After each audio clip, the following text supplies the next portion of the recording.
रामनवमीच्या दिवशी देशात अनेक ठिकाणी दंगली घडल्या. त्याचबरोबर देशातील वातावरण हे धार्मिक दंगली, मॉब लिंचिंग सारख्या घटनांनी अस्थिर झालेलं आहे. देशात सहिष्णुता, प्रेम आणि संवादाची गरज असल्याचं काही जाणकारांना वाटलं आणि याच माध्यमातून सहिष्णुता, सलोखा, प्रेम आणि संवाद या कार्यक्रमाचं आयोजन पुण्यातील राष्ट्र सेवा दलात पार पडलं. मोहसिन शेख आणि मॉब लिंचिंगला बळी पडलेल्या सर्व नागरिकांविषयी सहवेदना यावेळी प्रकट करण्यात आल्या. कार्यक्रमाचे प्रास्ताविक प्रमोद मुजुमदार आणि वंदना पळसाणे यांनी केलं. मोहसिन शेख, मॉब लिंचिंग, वाढती हिंसा आणि क्रौर्य यावर आपण काय करू शकतो यावर प्रत्येकाने आपली मतं मांडली. तर या प्रकारच्या जिथे एकमेकांच्या घरी येण्याची शक्यता असते, एकमेकांच्या समारंभामध्ये सहभागी होण्याची शक्यता असते, तिथे जाऊ नये म्हणून दोन्हीकडचे लोक प्रयत्न करतात. काय को उधर जाते, गैरों के प्रोग्राम में जाना नहीं, सत्यनारायणच्या पूजेचा प्रसाद खाऊ नका हे सांगणारे लोक देखील आहेत. आमच्या गरबामध्ये कशाला येतात हे सांगणारे हिंदुत्ववादी आहेत आणि गरबामध्ये कशाला जातात हे सांगणारे मुसलमान देखील आहेत. आपल्याकडे परंपरा आहे की एकमेकांच्या समारंभामध्ये, एकमेकांच्या कार्यक्रमामध्ये, एकमेकांच्या दुःखामध्ये, एकमेकांच्या सुखामध्ये सहभागी होण्याची दीर्घ परंपरा आपल्या देशामध्ये आहे, गावोगावी आहे, मोहल्ल्यामध्ये आहे आणि ही परंपरा खंडित व्हावी असा प्रयत्न दोन्ही बाजूने केला जातो आणि या परंपरेला परत आपण अधिक बळकट करण्याचं काम सलोखाचाही ग्रुप करतो, आम्ही सगळे करतो आहोत. पुरंदर सद्भावना मंच सुरू केला होता. ते पुरंदर सद्भावना मंच आज अजून सुद्धा जागृतीकडे आहे. तर लहान मुलांच्यात आपल्याला काम करणं खूप गरजेचं आहे. अगदी बालवाड्यांच्यापासून, अंगणवाड्यांपासून याच आठवड्यात ऐकलं की संघाचा शिरकाव पूर्ण झालेला आहे, त्यांच्या संस्था चालवणार आहेत. तर आपण एकदम आता 25-30 वर्षाच्या वगैरे झाल्यानंतर आगीचे बंब घेऊन पडण्यात अर्थ नाही आहे, परंतु आपण हे नक्की करू आणि लढेंगे. मुस्लिम नव्हता आणि मी फळं निवडत असताना एक बुरख्यारी बाई आली, तिने त्याला विचारलं कैसे दिए, क्या दिए. ती विचारत होती तर त्यांचा संवाद असा होता, अरे भाभी आज बहुत देर करे, क्या बात है. अरे हाँ जुम्मा है ना, जुम्मा की नमाज पढ़ के तुम फल लेने को आते. आता मी बहुतेक चेहऱ्याने मुसलमान दिसत नसेल काय माहिती, मला बघून म्हणतो की म्हणे मैं सब पहचानता इनका, क्या मुसलमान का मेरे को सब मालूम है. हम लोग मुसलमान की बस्ती में छोटे से बड़े हो गए ना, हमको सब मालूम है. ही जी आपली संस्कृती होती, हा जो एकोपा होता, त्याला आता का छेद जातोय ही विचार करायची गरज. मॉब लिंचिंग, सामूहिक दहशत आणि अल्पसंख्य समाजाचे अलगीकरण. अल्पसंख्य समाजाचे पूर्वनियोजित पद्धतीने होणारे राक्षसीकरण रोखण्याचे उपाय. द्वेषभावना, हिंसाचार आणि क्रौर्य यांचा अल्पसंख्य समाज आणि बहुसंख्य समाजातील मुलांच्या मनावर होणारा परिणाम. अल्पसंख्य समाजाच्या धार्मिक, सामाजिक, आर्थिक वंचितीकरण. प्रसार माध्यमे, मीडिया इत्यादींमधील अल्पसंख्य विरोधी प्रतिमा आणि विकृतीकरण रोखण्याचे उपाय. अल्पसंख्य आणि दलित स्त्रियांचे वाढते अलगीकरण.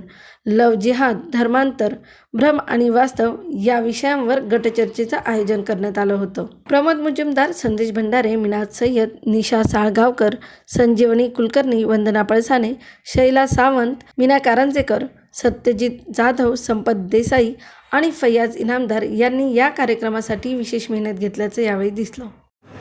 एकूण महाराष्ट्रात आणि भारतात खूप वेगाने धार्मिक दुफळी, धार्मिक तेढ ही वाढत चाललेली आपल्याला दिसते आणि याच्यामागे अनेक घटक असतील, पण महत्त्वाचा घटक आहे तो आपापल्या धर्माविषयीचे जे लोकांचे अस्मिता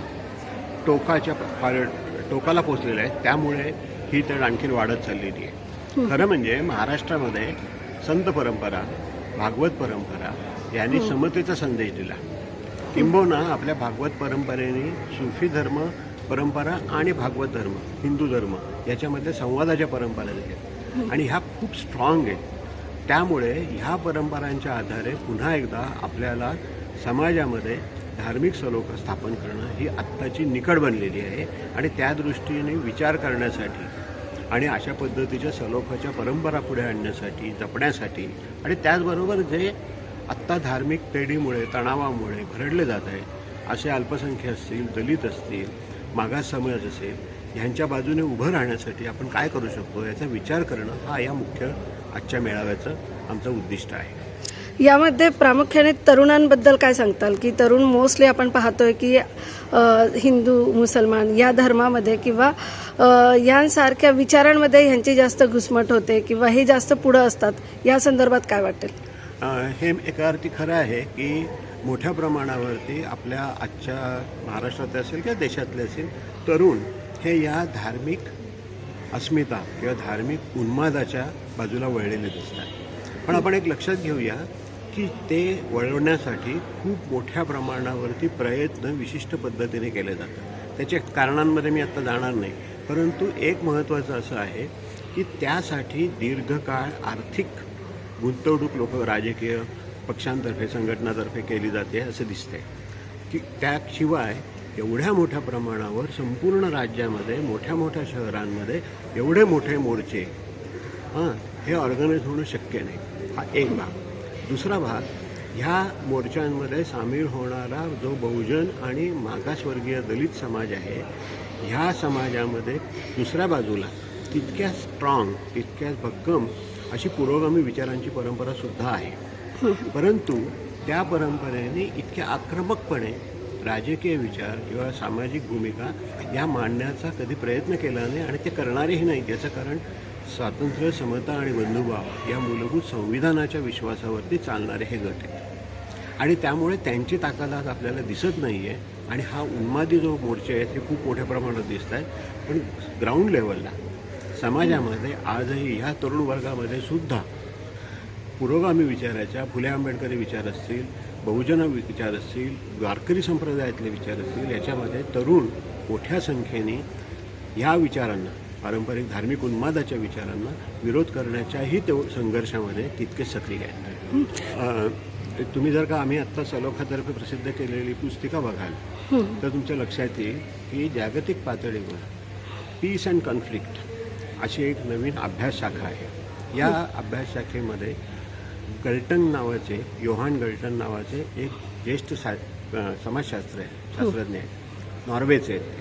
त्यांनी एक अशी रिसर्च करून, अभ्यास करून मांडलेली गोष्ट आहे की जगामध्ये अशा पद्धतीच्या धार्मिक, भाषिक, सांस्कृतिक, वांशिक भेदावरती आधारित पक्ष, संघटना, विचारधारा विकसित होते, फोफावते, त्यावेळेस ती एका हिंसेच्या त्रिकोणाचा उपयोग करते. तो त्रिकोण कुठला तर त्याला व्हायलन्स ट्रायंगल म्हणतात. त्यातला एक घटक असा आहे, एक बिंदू असा आहे की ज्याच्यामध्ये तुम्हाला थेट हिंसा दिसते. मग त्याच्यात मॉब लिंचिंग असेल, दंगली असेल. दुसरी आहे ती संरचनात्मक हिंसा असते. त्याच्यामध्ये आज तुम्हाला जे भारतामध्ये दिसतं, मशिदी तोडणं असेल, वस्त्या तोडणं असेल, बुलडोझर फिरवून लोकांची घरं उद्ध्वस्त करणं असेल, याला संरचनात्मक हिंसा असं म्हणतात. आणि तिसरी हिंसा आहे ती सांस्कृतिक हिंसा आहे.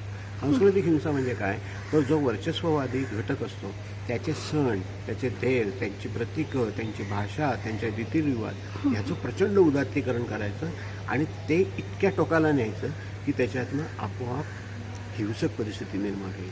आणि बरोबर त्याच पद्धतीचा हिंसेचा त्रिकोण आजचे सत्ताधारी वापरतायत असं मला वाटतं. नमस्कार, मी लक्ष्मी यादव. मी मुंबईवरून आलेली आहे. आज इथं सलोखा म्हणून एक गट आहे, तिथं राष्ट्रसेवा दलाच्या या परिसरात आज एक कार्यक्रम आयोजित केलेला आहे. आज आपण देशभरात बघतोय की अतिशय धर्माला घेऊन किंवा जातीला घेऊन अतिशय दूषित वातावरण आहे. आणि आत्ताची सलोखा गटाने हा जो कार्यक्रम केला आहे हा एक असं म्हणत की या दूषित वातावरणामध्ये एक दिलासा आहे की जिथं आपण सर्व धर्म संभवाचे असूयात म्हणा किंवा एक चांगल्या विचारांची फळी इथं तयार होती आहे. मी मूळची पंढरपूरची आहे, तिथे एक छोटंसं गाव आहे माझं. आणि खरं तर जे विचार आत्ता विषारी विचार पसरवले जातात त्यापैकी मला खरं तर लहानपणी कुठलाही अनुभव आला नाही. म्हणजे फक्त बोलायचं झालं तर मुस्लिम स्त्री इथं कुंकू लावते, हाच काहीतरी फरक मी लहानपणी माझ्या पाहिलेला होता. किंवा दर ईदच्या वेळी शिरकुर्मा घरी यायचा, हा अत्यंत आवडीचा, म्हणजे आवडीचा आणि काय म्हणणार ते काही एक वेगळा छान अनुभव देणारा ते दिवस असायचे. वडिलांचे मित्र अल्लाभाई असायचे, आईच्या हातात बांगड्या भरणारे बानू मामा आमचे स्वतःचे मामा बनलेले. होतं. पण आत्ता मी पाहते तर माझ्या गावातलं, माझ्या नातेवाईकांच्या मधलं वातावरण अतिशय काय म्हणते, अगदी विखारी जरी झालेलं नसलं तरी ही जी विषारी फळे आहेत ती कुठंतरी गावापर्यंत पोहोचलेली आहेत, की समाज माध्यमं किंवा अगदी असं म्हणूयात की जे वेगवेगळे ग्रुप्स आहेत आणि मेन म्हणजे बातम्यांच्या माध्यमातून हे विष खूप मोठ्या प्रमाणात गावागावापर्यंत पसरवलं जातं. 1-2 दिवसापूर्वी मी छोटीशी पोस्ट लिहिली होती. मुंबईमधला झोपडपट्टीतला एका छोट्याशा आईवडिलांच्या शिवाय ज्या एक 20 वर्षांची मुलगी आपल्या छोट्या भावाला आणि बहिणीला सांभाळते आहे आणि त्या मुलीनं हिंदू समाजात जन्म घेतला आहे, मात्र तिने रोजा ठेवला होता. त्याबद्दलची मी एक छोटीशी पोस्ट फेसबुकवरती लिहिलेली होती. मात्र त्या पोस्टला अतिशय वाईट पद्धतीने झुंडीनं मला ट्रोल करण्यात आलं, ज्याच्यामध्ये अगदी हलालाची भाषा वापरण्यात आली किंवा अगदी स्पष्ट शब्दात बोलायचं तर बलात्काराची भाषा वापरण्यात आली. तर ही अतिशय हिंस्र मानसिकता आणि विशेष म्हणजे हे जे अशा पद्धतीची भाषा करणारे आपलेच नातेवाईक, आपलेच भाऊबंद आणि ह्याच समाजातली माणसं आहेत ज्यांचे विचार बदलायची खूप गरज आहे. त्याच्यासाठी अशा सलोखा गटानं जे आज कार्यक्रम आयोजित केलेले आहेत अशा गटांची खूप गरज आहे. मोठमोठ्या स्पेसेस तयार झाल्या पाहिजेत जिथं तरुणांशी, मुलांशी संवाद साधला गेला पाहिजे. एक छोटीशी कविता मी म्हणून दाखवते, जी खरं तर ही कविता एक व्यक्ती म्हणून मला लहानपणापासून जे काही अनुभव आले, जे आजूबाजूला दिसत आहे त्याचं एक छोटंसं आपण म्हणूयात की एक्सप्रेशन आहे किंवा मी कवितेच्या माध्यमातून व्यक्त झालेली आहे. तर नाव आहे दुआ.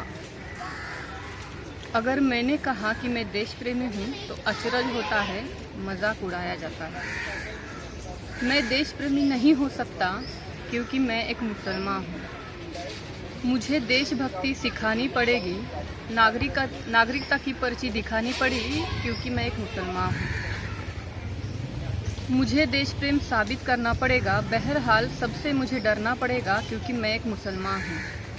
मेरी ही भाईचारे की तस्वीरें खींची जाती है, बच्चों की गिनती सिर्फ मेरे ही दरवाजे तक आती है क्योंकि मैं एक मुसलमान हूँ. मेरे हाथ में तिरंगा आम बात नहीं हो सकती, देश के प्रति मेरे कोई जज्बात नहीं हो सकती क्योंकि मैं एक मुसलमान हूँ. मेरा सच्चा प्यार लव जिहाद कहलाता है, हर गोमाता के मरने का जिम्मा मेरे ही सर आता है क्योंकि मैं एक मुसलमान हूँ. वैसे तो सब भोंगों की आवाज़ पीड़ा देती है, पर बात सिर्फ मेरे अजान की ही होती है क्योंकि मैं एक मुसलमान हूँ. जांच पड़ताल का सिलसिला घंटों तक चलता, मुझको ही रहने को जल्दी घर नहीं मिलता क्योंकि मैं एक मुसलमान हूँ. जब इंडिया पाकिस्तान क्रिकेट मैच होती है, इंडिया की जीत मेरे लिए भी फ़क्र वाली बात होती है, लेकिन मेरे आंगन के जश्न पर शक की बरसात होती है क्योंकि मैं एक मुसलमान हूँ. अरसों से मैं पूछना चाहता हूँ मगर कुछ नहीं कह पाता हूँ. कभी जहन में भी आता होगा हर एक मुसलमान को कैसा महसूस होता होगा जब मुसलमान को कटवा बुलाया जाता है, खुद का परिवार ही उसका रिश्ता झुटलाता है, जब पड़ोसी ही उसे शक की नज़र से देखता है, मुसलमान होने की वजह से उसका खून बहाया जाता है, जब मेरी बस्ती को छोटा पाकिस्तान कहलाया जाता है, क्या मेरी निष्ठा पर चली छुरियों से निकली आह सुना ही नहीं देती. मुसलमान के इंसान होने की कोई कदर नहीं होती. मेरे और आपके बुजुर्ग अक्सर कहा करते थे, दिल के रिश्ते को मजहब की सरहद नहीं होती. मस्जिद, मंदिर, चर्च के अदला बदली की कोई ज़िद नहीं होती. ईद, बैसाखी और दिवाली का इश्क हिंद के तहजीब की निशानी है. हिंदू, बौद्ध, मुस्लिम आखिर लाल खून की रवानी है. राम बोलो या रहीम, एक इबादत एक ही मंजिल तक जानी है. पर अब पुरखों की सीख भूली जा रही है, सांप्रदायिकता की नई आंधी आ रही है. आजकल जब भी मैं नमाज़ पढ़ता हूँ तो अपने ही वजूद से लड़ता हूँ. मुसलमान से इतनी नफ़रत क्यों, इसका जवाब ढूंढने लगता हूँ. सच पूछो तो मैं मुसलमान होने से डरने लगा हूँ. मेरे हिंदुस्तान को बिखरने ना दे, अल्लाह ताला से इसी ईदी की दुआ करने लगा हूँ. थँक्यू. माझं नाव समीना. मी सलोखाचा आज जो सहवेदना मेळावा आहे तिथे मी याच हेतूने आले आहे की संविधानाने जो आपल्याला शांततेने आणि एकोप्याने राहण्याचा अधिकार दिलेला आहे, आजकाल आपण बाहेर वातावरण बघतोय, प्रसारमाध्यमाच्या मार्फत पण आपल्यापर्यंत जे काही पोचवलं जातं आहे, धर्माचं राजकारण घडतं आहे, तर त्याच्यातून मला असं वाटतं की आम्ही लहानाचे मोठे झालो तोपर्यंत आम्हाला धर्म आणि जात ह्या गोष्टी कधीच माहीत नव्हत्या किंवा अशा गोष्टी घरातसुद्धा चर्चेला जात नव्हत्या. आम्ही अशा ठिकाणी राहिलो की जिथे मुस्लिम पण राहत होते, हिंदू पण राहत होते. आम्ही जितक्या आनंदाने उत्साहाने ईद साजरी करत होतो, रमजान ईद, बकरी ईद, तितक्याच आनंदाने आम्ही दिवाळी आणि दसरासुद्धा साजरा करत होतो. त्याच्यामुळे मग आत्तापर्यंत असं कधीच जाणवलं नव्हतं की हा हिंदू आहे, तो मुस्लिम आहे. मला वाटतं आपण जात आणि धर्माचे चष्मे काढून या अशा वेगळ्या स्पेसिफिक चष्म्यातून न बघता एकमेकाकडे फक्त व्यक्ती म्हणून जेव्हा बघतो तेव्हा जात आणि धर्म हे सगळं काही गळून पडतं. आणि काही धर्मांध लोक किंवा काही सत्तेसाठी जी लोक जातीचं किंवा धर्माचं राजकारण करतायत, तर ते आपल्याला ओळखता आलं पाहिजे. आपण सगळ्यांनी आपल्याला वैज्ञानिक दृष्टिकोन आणि आपली सदसद विवेकबुद्धी ही जागृत ठेवायला पाहिजे आणि हे ठरवायला पाहिजे आपण काय चूक काय बरोबर हे आपल्याला ठरवता आलं पाहिजे. आणि आपण शेळी मेंढीसारखं कोणी चाललंय त्याच्यामागे आंधळेपणाने न जाता आपण आपल्या परीने विचार करायला हवं की आपलं नेतृत्व कोण असायला हवं आणि आपली वैचारिक स्पष्टता असायला हवी की जातीचं धर्माचं राजकारण जे सत्तेसाठी घडतंय ते कितपत योग्य आहे आणि आपण त्यासोबत जायला हवं का की आपण त्याचा विरोध करायला पाहिजे. की आत्ता सध्याला प्रेमविवाह किंवा प्रेम करणं याबद्दल तरुणांमध्ये निगेटिव्हिटी पसरत चाललेली आहे. तर हिंदू मुस्लिम असेल किंवा एकूणच प्रेम प्रकरण असेल तर या संदर्भात काय सांगशील? आता सगळ्यात पहिली गोष्ट, प्रेम ही व्याख्याच लोकांना कळालेली आहे का हा माझा मोठा प्रश्न आहे. प्रेम हे एखाद्याचं चेहरा, संपत्ती, श्रीमंती, जात, धर्म अशा काही गोष्टी बघून होतं का? प्रेम ही ठरवून करायची गोष्ट आहे का ती नैसर्गिक भावना आहे? जर ती ठरवून करण्याची गोष्ट नाही, नैसर्गिक भावना आहे, तर आपल्याला कोणत्याही व्यक्तीबद्दल प्रेम वाटू शकतं. आणि मग त्या व्यक्तीविषयी जेव्हा आपल्याला प्रेम वाटतं तर त्या व्यक्तीमध्ये असलेले गुण आणि दोष यासहित आपण त्या व्यक्तीचा स्वीकार करतो. पण आज मला असं वाटतं की जाती धर्माचं राजकारण करत असताना हिंदू आणि मुस्लिम ह्या दोन धर्मांना असं अगदी फोकसमध्ये आणून आंतरधर्मीय जी लग्न झालेली आहे त्याच्यासाठी विशेष विवाह समन्वय समिती निवडली जाते. मग कुठेतरी इथे मुलींवर कंट्रोल, पुरुष सत्तेचं हे काम आहे का याचा आपण विचार करायला पाहिजे की मुलींच्या निर्णयावर किंवा त्यांच्या स्वातंत्र्यावर गदा आणली जाते का हा विचार मुलींनीसुद्धा करायला पाहिजे. आणि मुलांनीसुद्धा की प्रेम करताना आपण जात धर्म बघत नसतो. आपलं प्रेम हे एक निखळ मैत्री असते. प्रेम तुम्ही करता तेव्हा समोरचा जो आपला जोडीदार आहे त्या जोडीदाराचा आपण किती सन्मान करतो, किती आदर करतो आणि आपण एकमेकांना वैचारिक पातळीवर किती आपल्यामध्ये म्युच्युअल अंडरस्टँडिंग आहे आणि आपण दोघं एकमेकांना किती समानतेची वागणूक देतो, हे मुद्दे फक्त महत्त्वाचे असतात. जर आपलं सहजीवन आपल्याला सुखाचं करायचं असेल तर तिथं मला वाटतं जाती आणि धर्माचे मुद्दे गौण असतात. तर हे काही सत्तेसाठी ही लोक जी धर्माचं राजकारण करत आहेत तर याचे आपण बळी न होता आपण आपल्या सदसद विवेक बुद्धीचा वापर करून आपलं जे प्रेम आहे ते किती निर्मळ आणि निरागस आहे त्या प्रेमावर विश्वास ठेवून आपण आपल्या आयुष्यासाठीचा पुढचा निर्णय घेणं गरजेचं आहे.